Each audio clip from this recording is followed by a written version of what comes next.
Welcome to the Apex Group Disruptor Forum. I'm Marie Measures and I'm the Chief Digital Information Officer at Apex Group. Today I'll be moderating our session. Today we'll be looking at some of the obstacles and opportunities surrounding data flow and how it can either facilitate efficient decision making or in some instances lead to costly decision paralysis. I'd like to introduce you to our other panelists. We have Alice Pomponio, Managing Director of BrightEdge, American Cancer Society, Chris Napoli, Head of Wealth and Asset Management at Snowflake, George Archibald, Managing Director of Apex Group America and Chief Innovation Officer. And if you have any questions for any of our panelists, kindly please share them in the comments section. We'll address them at the end of today's forum. So welcome everybody. First of all, I'd like to start with a question around data friction. It significantly impacts processes and introduces a level of complexity into our organisations. How would you describe data friction? I'm going to come to you first, Alice. Thanks, Marie, and it's really great to be here. Thank you to Apex. So as the American Cancer Society, we work in human health, and data is abundant, if you will. But data friction really, from our perspective, is any time a decision or a system or process can't be fully informed or deployed through data because it's absent, the analysis is not robust, or there's questions about its interpretation. And that can be a range of things, from the specificity of the data source, the quality, the timing, and its relevance to that particular use case. Thank you, Alice. And Chris, is that a similar definition for yourself? It is similar, and I would also like to thank you all for the opportunity to speak here today. At Snowflake, it's actually one of the missions is to try to alleviate data friction throughout the enterprise, not only just internally, but externally, by leveraging the powers of the cloud. And part of what that means, and why I'm using that to preface the definition of data friction, is the way that I view it is that if there's a manual process, or if there's an additional tool needed in order to move data from point A to ultimately to the decision, that ultimately winds up creating that friction, right? Whether it's a batch job or something that isn't automatically able to be triggered, that fluidity to kind of flow like water is ultimately what we'd be trying to achieve. Great. And George, your view on this? Well, I think 3 points. So one, it's access to information. So access to the data. Where do we get access to that data? Related is point of capture, and where's data at rest? And then really, where's the single source of truth? So if data is at rest in many different places, well, where's the golden source? And then where does information flow from there? So it's all about really the architecture and the design and understanding ab initio where that data is at rest and where the golden source is. Thank you. So coming back to you, Chris, how much of an obstacle is data friction in your business? Particularly within wealth and asset management, my challenge with answering this question is it's far too often a challenge for all of us. And this comes back to not by no stretch of the means by intention, right? It's just the way that the world has evolved and how technology has evolved, where some order management systems tend to use one particular data source. Those identifiers don't map with potentially a portfolio management system. Trying to get certain amount of data into a CRM like Salesforce or Microsoft Dynamics, and then needing to enrich it with external data to truly optimize some of the use cases of which we're looking to do. By no stretch of the means was it a challenge or intentional, but it's just the way that the world had evolved. It's part of what we're looking to solve at Snowflake is to try to make it easier for this data to talk to itself, to ultimately provide that data liquidity that we were just framing in the prior question of the ideal way that a business user can have the right intelligence surface to them to inform them with the decision that they need to make, depending upon the time that decision needs to be made. Thank you. And George, we talk about this within Apex Group. Would you share with us all, where we see the challenges in data friction?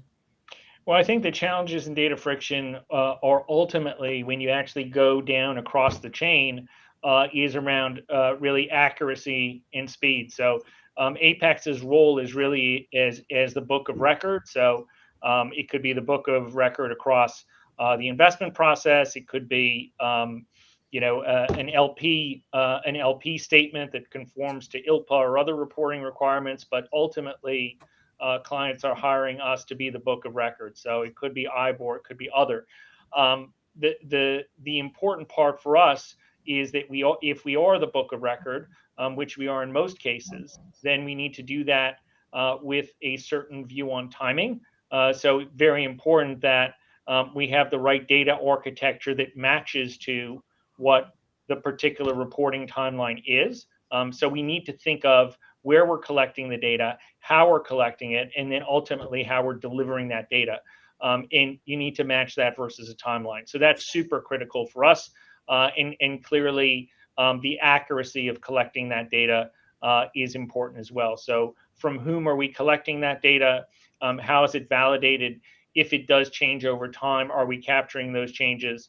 And then are we updating our book of record accordingly? So I think that will go into probably a technology discussion as well in terms of what technologies are there so that we can actually do this in the most efficient manner. So I'll stop there. Thank you. And Alice, is this an obstacle for you in BrightEdge? Absolutely. So BrightEdge is the innovation and the impact investment arm of the American Cancer Society. So we are operating like a strategic investor, but we are also accountable to some of the financial targets for revenue diversification. And I think at the end of the day, we're here to invest to both fuel and accelerate American Cancer Society's mission, which is to end cancer as well.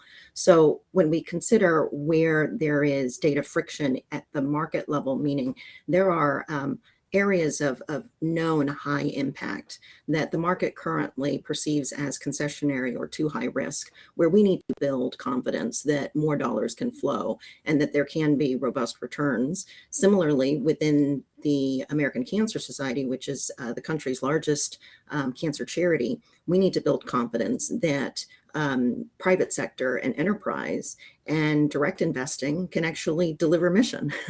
So, it's sort of playing in both arenas.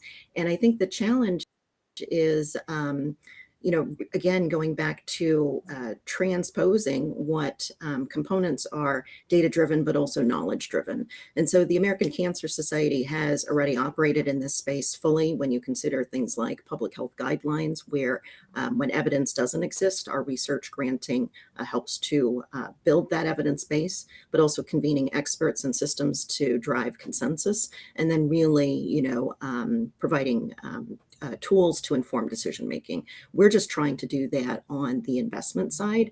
And there you add the additional layers of really cutting edge scientific discovery where the biology, the technology, those are the unknowns. And there we need to rely on other data sources to inform our due diligence and our deal making. So listening to all of your answers there, whilst data friction causes obstacles, if we flip that on its head and we address that, actually, there's a lot of opportunities there, particularly in the market. So I'm going to come to you first, George. How do you tackle innovation and identify disruptive benefits within Apex Group, particularly in relation to data?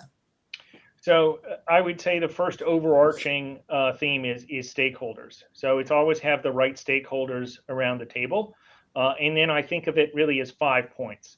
So I'll go through them seriatim. The first one is really, I think, the most important question. If we were to design a process, how do we design it ab initio? If we had a blank piece of paper, many times what we see in our business is people coming with their preconceived notions based on what was done prior. And a lot of the times that actually takes us down the wrong path and the wrong direction, because we actually haven't thought about, well, if we were to engineer this anew, how would we do it, irrespective of dollars? Because a lot of times you have stakeholders that have actually invested on behalf of companies, on behalf of departments, on behalf of having spent budgets. So there's opportunity cost that they've deployed. And if they've done that, then they're biased towards a particular path and ultimately a particular outcome. So I think the first thing that every organization needs to do is say, okay, let's have a blank piece of paper. Let's actually look to what we're trying to solve for and achieve. Now, how would we do it?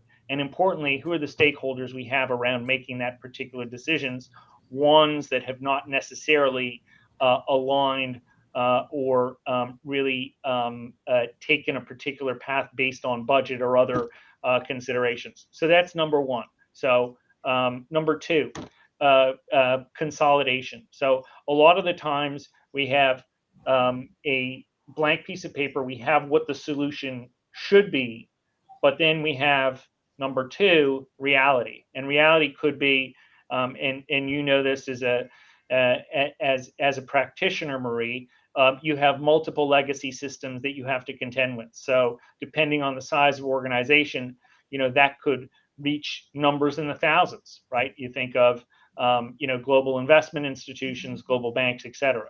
So then how do you take with what your design should be with how do you consolidate what exists? So kind of that inventory process is very important in terms of innovating, because what you need to do is actually take something and say, well, you know what, we've deployed X amount of capital versus whatever inventory we have. And how do we take that and marry that to what we think the solution is? And that requires really a lot of, a very technical term called jiggering, but it requires jiggering. The next one is new tech, right? So it's what new type of technology is out there? How can we deploy that new tech in this jiggering process? And it could be, well, you know what, we tear up everything and we deploy new tech because it's a leapfrog. It could be we ignore developing what we were going to develop and use new tech. And really the example I think at the forefront of everyone's minds is really kind of no landline, and let's just put in a mobile phone, and we're going to have a mobile phone network because all we need to do is create these mobile phone towers, and we're not going to waste time developing landlines or what have you. And there are 50 analogies we could all think of, but that's the one that kind of sticks in everyone's mind. So I'll use that. That's the new tech piece, and it goes into the consolidation and rejiggering, and then ultimately, really, what does that blank piece of paper look like? Importantly, the fourth point is invest. Well, how much capital do you have to deploy? And it could be that it's your monoline business for which you're actually developing technology, and redeployment of capital is much easier because basically you have one stakeholder, it's your core business. But if you have a distributed business and your technology is not necessarily applicable across all of your lines of business, then that becomes a more involved discussion. So the invest portion is very important. You're going to have to make decisions on how to deploy capital. And then finally, I think, process capture and feedback loop. I won't belabor the point there. I think it's self-evident, but it's making sure that from a process capture perspective, your internal stakeholders are the right ones to get to really what you need to do from the prior points I described. And then feedback loop, well, you need to test a lot of this with your constituents. So how do you actually go about actually testing your hypotheses seriatim in an agile way to get you to the best outcome? So those are really the 5 points I think of in terms of getting to your question around really disruptive benefits and innovation. Thank you, George. And Chris, coming to Snowflake, definitely disrupted the data market. Could you talk to us about how you tackle innovation and identify disruptive benefits? Yes, and to that point, I just want to comment the first principles approach that George walked us through that kind of gets us to the finish line is really it's a physics obviously term, but it is truly the way that you would look to do it. And it's a little bit of a different perspective for myself because I happen to be working at a firm that's at the tip of the spear of innovation. And my role is to try to bring the net new product features out to try to advise businesses what is now possible, but even more importantly, how do we future proof, just as George mentioned, that if we make a decision today, we're not going to need to change it in 3 to 5 years time, which is unfortunately what has created that previous kind of world of data silos and separate businesses that I was earlier alluding to. So part of the way to try to do this and bring it to market, and Apex kind of being one of the organizations that we're fortunate enough to have someone like George to be able to articulate this and think out of the box and in a 3, 5, 10-year term, is to try to de-risk that process, right? So for me, it's more along the lines of, can this work? Test it first. Do not bring something just because it's part of the quote unquote job, but because it actually solves the problem, right? At the end of the day, the goal is to help bring innovation to the industry, at least in my capacity. It's not to have stakeholders that are not mutually the client first. So part of how to actually go about doing that is to make sure that I've tested it first. If I have beta tested it, it's in a very small way to kind of prove the point, to be able to show the ROI to someone with actual facts, with actual physical, tangible ways to demonstrate this is not a pie in the sky. This is not marketecture.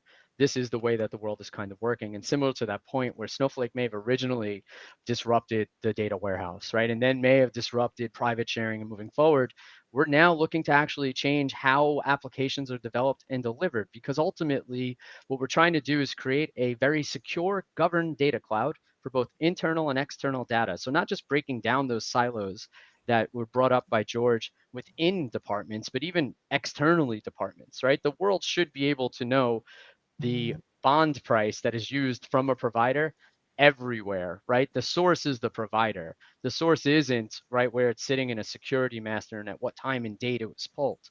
And that will help us remove some of the reconciliation challenges that I think we all go through in the world that we are, right? It's SFTPs and APIs and those items. And how do we ultimately turn around and say, look, there's no way at the end of the day that any other price should exist at 330 for this curve than this one, because it came from this source and we could all see it now. So just wanted to give a little bit more color on that side. Thanks, Chris. And then Alice, finally coming to you.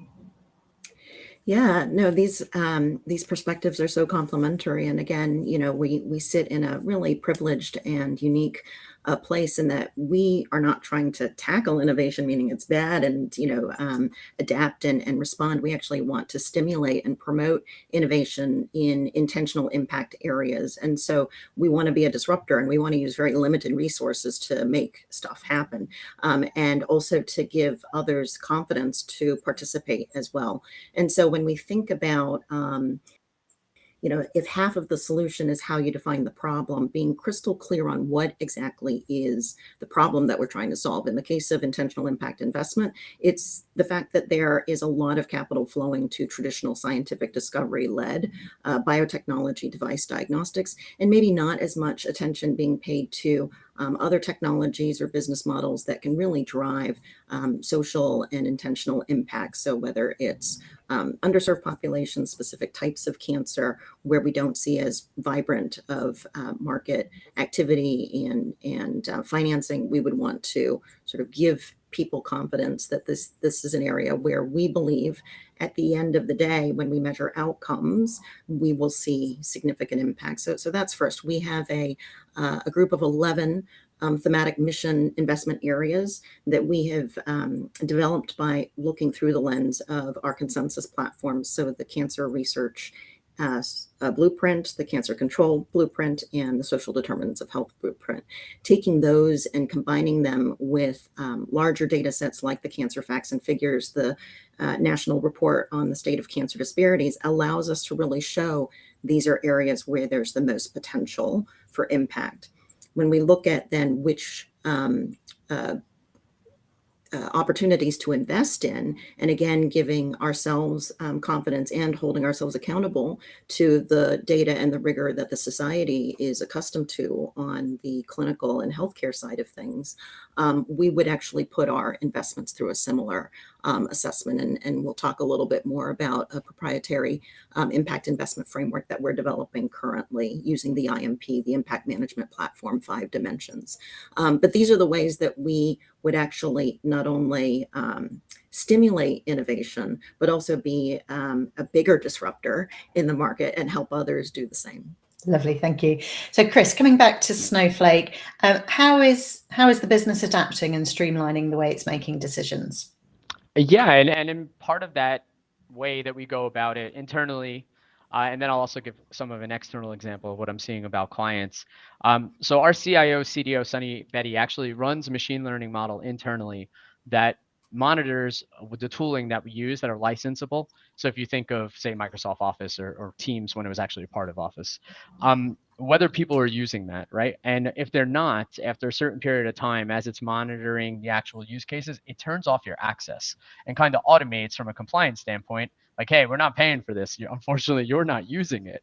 And you get a little alert in Slack, and a little bot lets you know. It says, hey, look, if you're using this, you have like basically 5 minutes to decide whether or not, right? And that's how we're leveraging these types of technologies internally to help us manage the costs and the economic headwinds I believe we are all facing, right? So I wanted to give a topical example there, but even on the client side, what I've started to notice is in the research process, similarly, those types of leveraging, whether it may be machine learning or from a AI perspective, LLM models, how do we help improve the research process to be faster, more accurate, right, with less data friction, right, that we kind of have been highlighting there. And it's one of the use cases that I tend to see quite a bit across the wealth, asset management, private equity, and private markets perspective is, let's lever this so we could get to time to decision from an investment thesis a little bit faster than we were able to do before.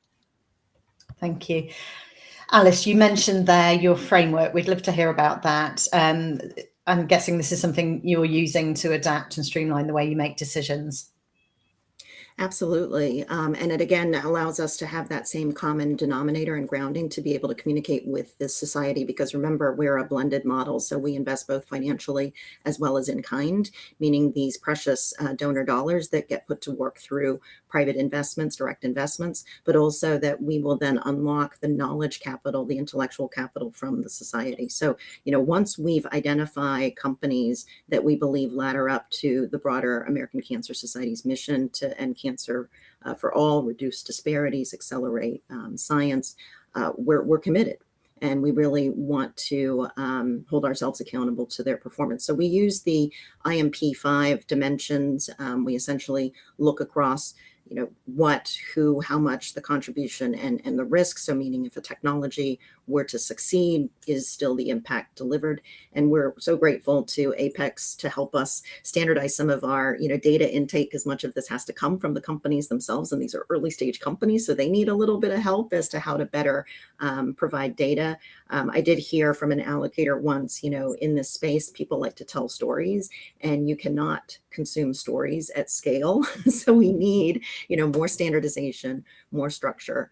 I think at the sort of decision-making level, we do have to preserve the integrity of both the investment and the impact, and then integrate the two. And so our governance systems now look to our scientific, financial, business diligence. And then we actually have an impact committee, which are our top experts within the American Cancer Society, to both assess impact pre-investment, and then once the companies are in our portfolio, to consider what is our contribution, how can we generate the most investor value add, and then are the companies delivering on those key metrics within SIF.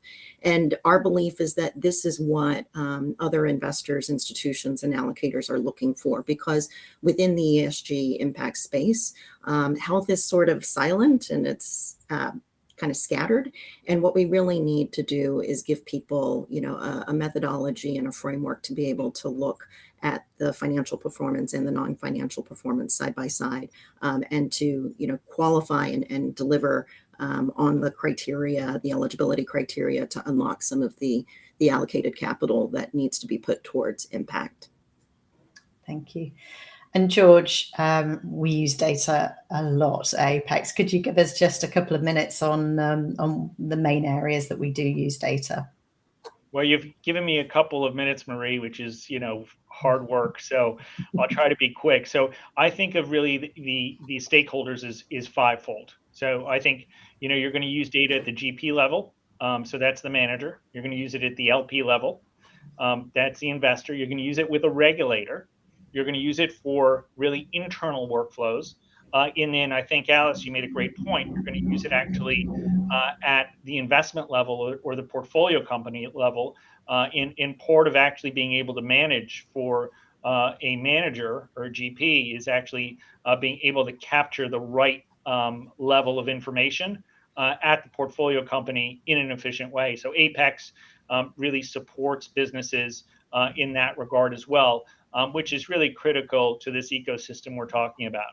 So I think if you want to encapsulate really those 5 work streams is one theme, you think about it is really a total portfolio view. And I mean that if we want to actually be the data arm to providing and facilitating a total portfolio view, we have to have the technology and data infrastructure to do that. So Apex really is at the center of that, providing that technology and data infrastructure so we can actually provide reporting that feeds this total portfolio view. In our case, weighted towards the alternative asset space, but really across the investment horizon and waterfront. Importantly, I think 2 parameters to quickly mention are who can access data and when can they access data. That's really important to think about as we think of the 5 work streams and applying that specific parameter to those 5 work streams so that we can actually manage a compliant and efficient business. So I'll leave this as the final takeaway, is that self-service has become important now more than ever because of the demands on really transparency across market constituents and wanting access to information almost on a now basis. So I would actually just start with the framework from what I laid out in terms of the 5 stakeholders, go to a portfolio view, which is a total portfolio view, and really have tech and infrastructure in the middle. Qualitative examples include some of the ones touched on by Alice, including impact-sensitive portfolios, ESG-sensitive portfolios, but there are numerous other examples where Apex really stands at the center of the tech and data infrastructure in terms of credit, real estate, and other asset classes that are increasingly demanding access in terms of real-time information. I'll stop there. Thank you, George. And Alice, I'm going to come to you. So Chris mentioned some use of data science earlier. Is that something that you're using to accelerate decision making?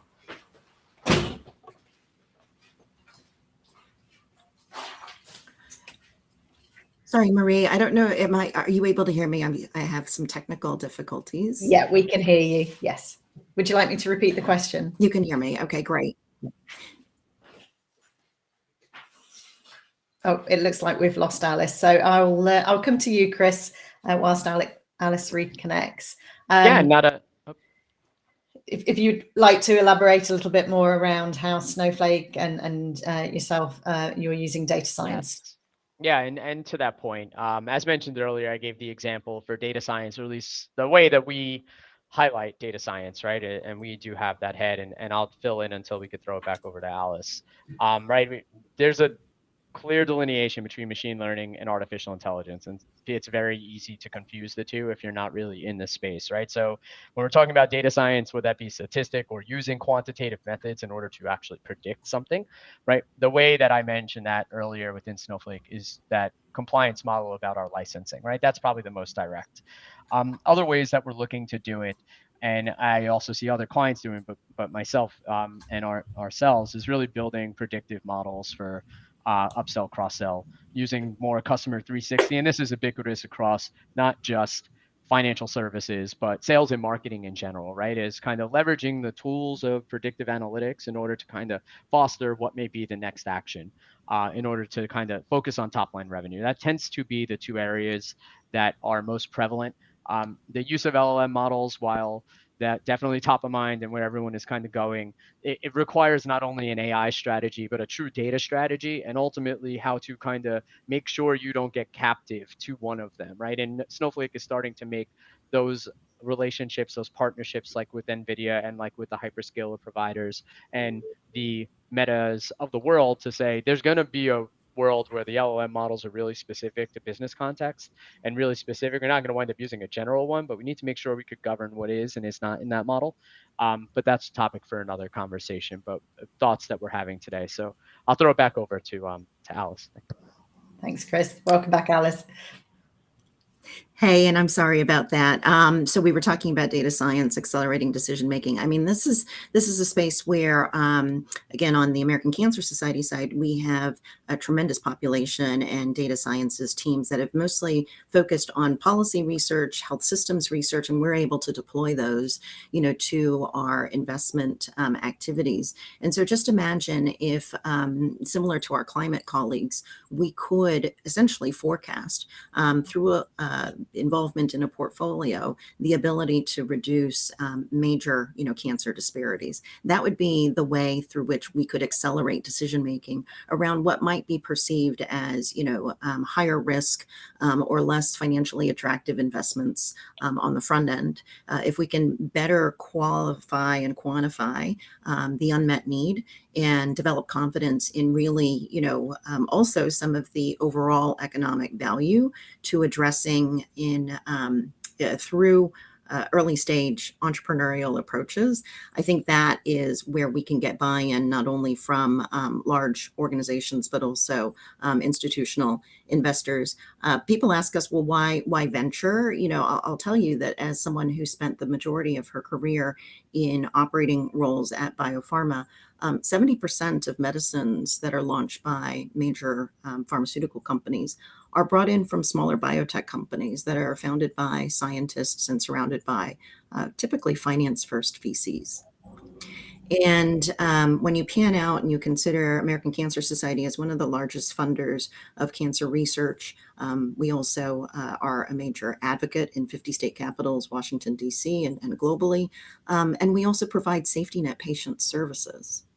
And so it's really, I think, elegant. People talk about elegant science. I think it's really elegant for us to show up at that point in the value chain, right at the point of discovery, to be able to bring forward some of the downstream risks, but also opportunities to inform product design at points when it can really deliver impact on behalf of patients. And we would diversify, the perspectives in that syndicate. We would show up like a traditional investor. But if we are able to then lean on SIF, the Cancer Impact Investment Framework, we can also bring others, to the table. And so it's really harnessing what already exists in the clinical health sciences from a data science perspective and translating that for an investment audience.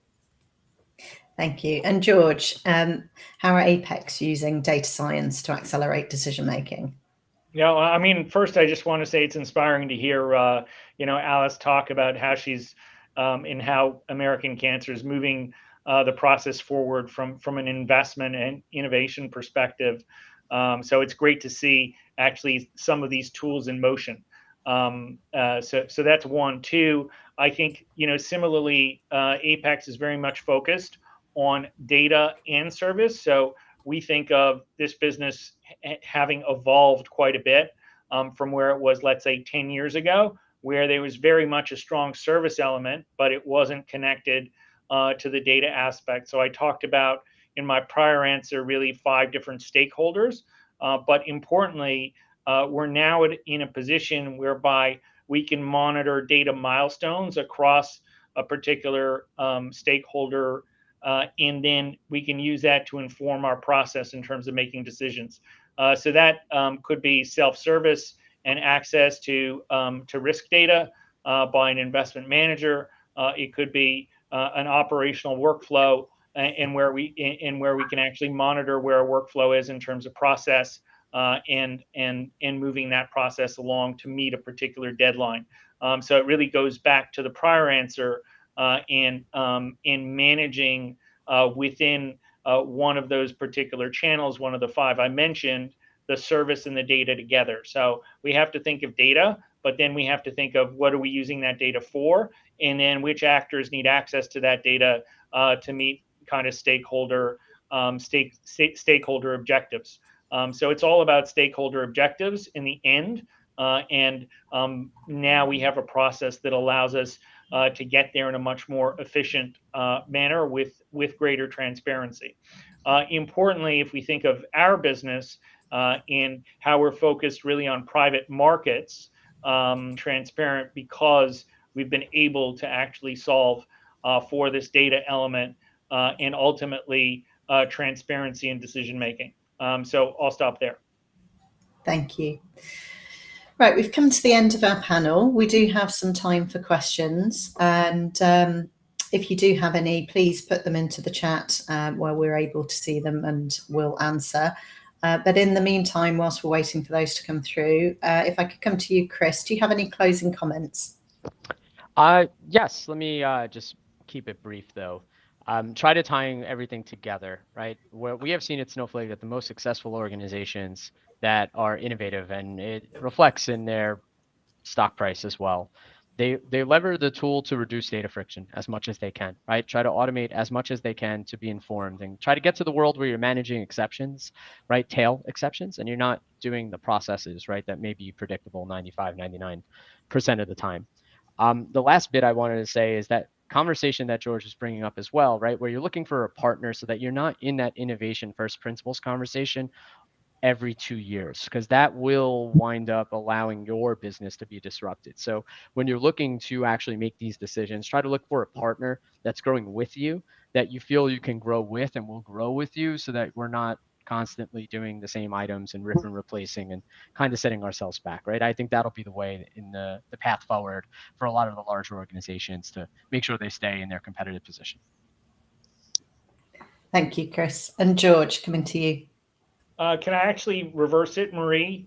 Given you sit inside of Apex on the executive committee, you're really the tip of the spear, to borrow Mr. Napoli's term from today. You're the tip of the spear in terms of vision and executing really across our data strategy. So can I turn it to you in terms of, what are your top 3 priorities for pushing the program forward and making sure Apex really is leading like the others across this webinar?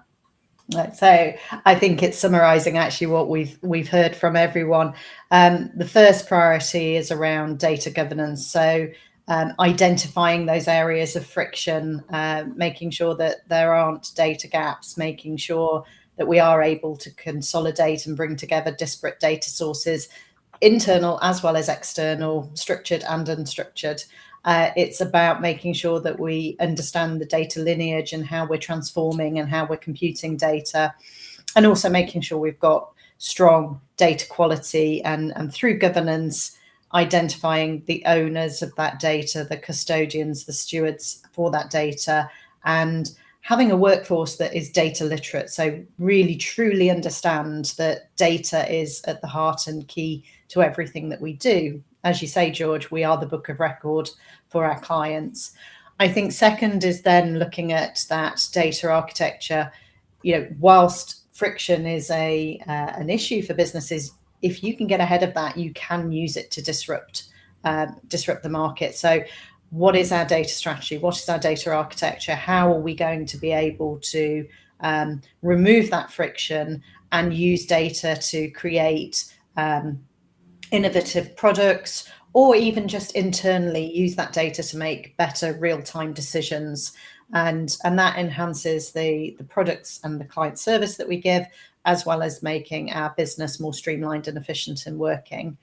And then I think finally, the sort of end of the conversation we've had is around data science. So, how can we look at using new technologies, new ways of working to really not only be ahead, but stay ahead. And again, that flows through our internal decision making. So looking at predictive analytics, looking at machine learning so that we can become more efficient, or using data to create new products, and using data science behind that, particularly around ESG. So I think what we've talked about today has been a really good summary. For me, the data strategy is at the core of what we do, because it's where we provide a service to our clients and we can differentiate in what we do. So thank you, George, for turning that back on me. And then I'll come to Alice. Yeah, I mean, all that you said is so relevant and important when you, again, work in human health. Data is core and it's key. patients are counting on us. And when we make decisions, we always want to make the better choice. And so relying on data, ensuring that that data is robust, relevant, what are the evidentiary standards for what use, safety, therapeutic efficacy, but also time. Patients with cancer can't wait. And an investment in an early stage discovery company that may not have product in the clinic for a decade means 10 years of patients who may not have benefit to limited resources. And so data is key for us to make sure that we're putting every dollar to work in the most impactful, the most ethical, and the most responsible way possible. Thank you. And thank you to George, Alice, and Chris. I find that really fascinating. And thank you to everyone who has attended today's Apex Group Disruptor Forum. If you are watching this on playback and you want to continue the conversation, please do leave messages in the comment section and we will come back to you shortly. Thank you, everyone. Thank you, Marie. Thank you, everyone. Thank you.